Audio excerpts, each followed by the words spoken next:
What's your assessment of the current state of SC's program? It's unacceptable as far as recruiting, I think. And I went on Twitter and I said that. And you look at the last couple years, and I think Clay Helton's a really good football coach. He's won a lot of games, and he brought stability to USC amongst the sanctions. And talk about some of the previous coaches. He's brought stability.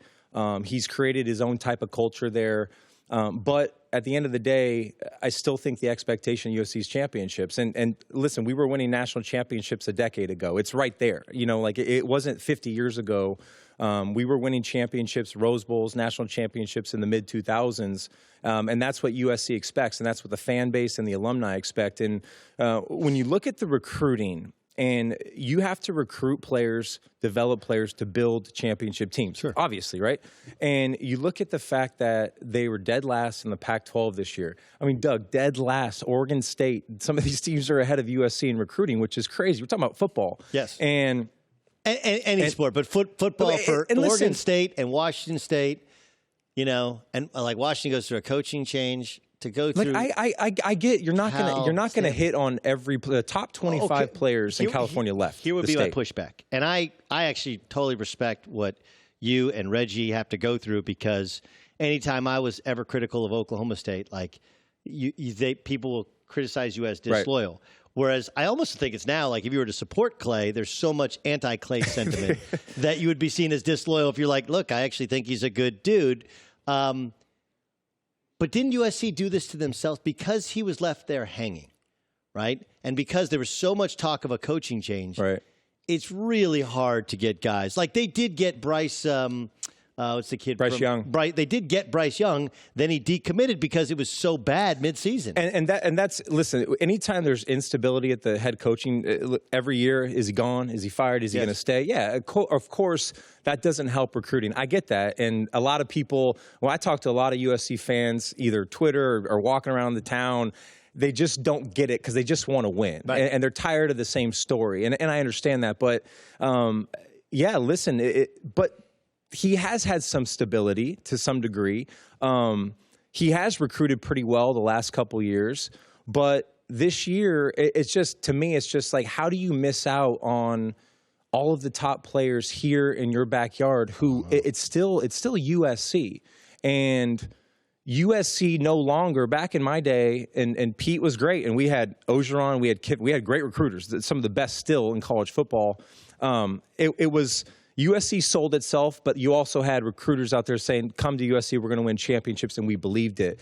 They don't have that now. And the fact that they're not winning championships, you got to go out there and you got to be tenacious in recruiting. And you cannot let these top players 20 miles away from campus, 10 miles away from campus, Mater Dei, Bosco. I mean, two of the top powerhouses in high school football, and all those kids are leaving. And you talk about the two top quarterbacks in high school football at Mater Dei and Bosco, Clemson and Alabama.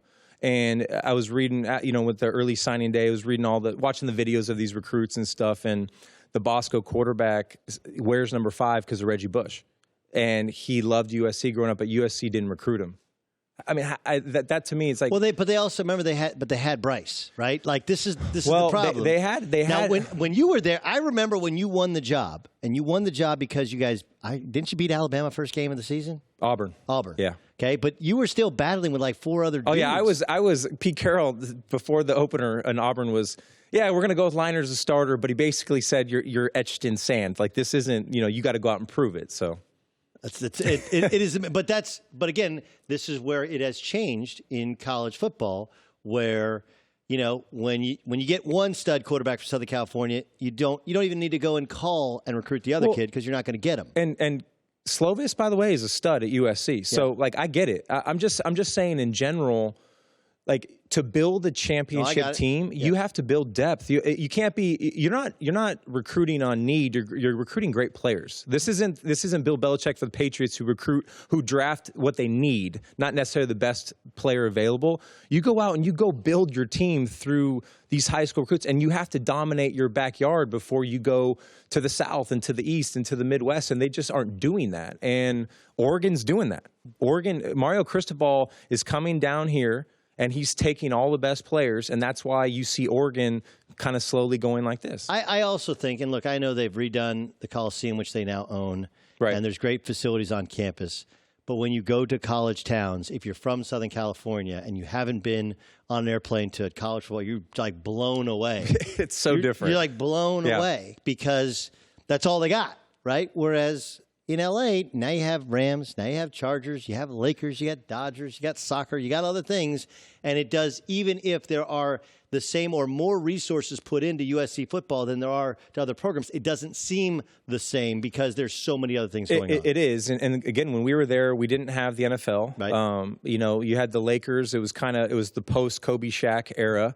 The Dodgers. Oh, you guys were the biggest show. It was the biggest show, but we also won, and you recruited. And winning, listen, when you win and you win some championships, kids want to come. They just do. LA is still weather, palm trees, Hollywood, West Coast. The Coliseum looks beautiful. I think they did a great job. It's still the brand, but you just can't say that. You got to go out there and you got to prove to these kids. These kids now, like social media, these kids are a lot smarter than they think, but they have more access, so it's a lot harder, I think, to recruit because everything is just given to them at such an early age. It's a different time, but it's still not an excuse. It's still USC football. You're still, and the Pac-12, it's not like the Pac-12 is it's not, it's still, USC was one game away this year from going to a Pac-12 championship if Utah were to lose in the last month. I mean, at 8-4, so still winnable. Matt Leinart joining us, Fox Sports college football analyst, Heisman Trophy winner, national champion at SC, 7 years in the National Football League, drafted number 10 overall with the Arizona Cardinals. What's your reaction, your honest reaction to Ed Orgeron's success? I am so happy for him. We actually did a FaceTime with him last week for our show, our preview show, our playoff preview show. When I go back to USC, he was a great coach. He was our D-line coach. Right. And the same guy that you see in these interviews and the voice and the emotion, he was that guy. He was younger, I think a little more immature in a way, but to see his success and how much he loves that team, he loved his players. He always loved his players. Now was that, did he left and went to Ole Miss as the head? He left, so in 2004, so we were playing Oklahoma in the national championship game, and he had taken the Ole Miss job, and he coached the Orange Bowl, and then he left. And then, didn't have much success there. And then I'm forgetting where. Oh, then he went back to USC, right. And then he had that. He was the interim coach. He was the interim coach and won like 6 games in a row or whatever it was, and then they didn't hire him. And to me, look, I think at the time it would have been an emotional hire. And I get everyone is like, oh, what if we had Coach O? What if we have Coach O? Things happen for a reason. We just don't know. But his success, he's in the best place for him. He's a Louisiana guy. Yeah, it's a great fit. It's a great fit. And I'm so happy for him. I'm proud of him. We had some great years together at USC. Here's what's interesting is people forget their offense was such a mess when he first got there, right? And then he actually took over some of the play calling, and it was even worse. Well, here's the great thing about Coach O is he understands his role. And by the way, he's the head coach. Right. And trust me, he's probably the best motivator in college football. But he went out and got Dave Aranda a couple years ago, who's a great defensive coordinator. And then Joe Brady, right, come this whole passing game coordinator. And he just said, hey, we have to adapt in the SEC because Alabama's here. Georgia's up here. And we got to go out there because LSU has always had talent. They've always had the players, the athletes. They just hadn't had the offense that really had caught up to the times. And I give him that's why he's great. I give him a lot of credit. He just said, you know what? This is what we need to do. We have to change our philosophy, and look what happened. Yeah, I mean, remember, when he first got there, he hired Matt Canada, who was at Pittsburgh, and they had all these shifts, and it was like, they were the team that beat Clemson at Clemson. Think about the receivers that they had, Landry, Beckham, all these guys, and you're thinking, you don't even really remember them in college. No.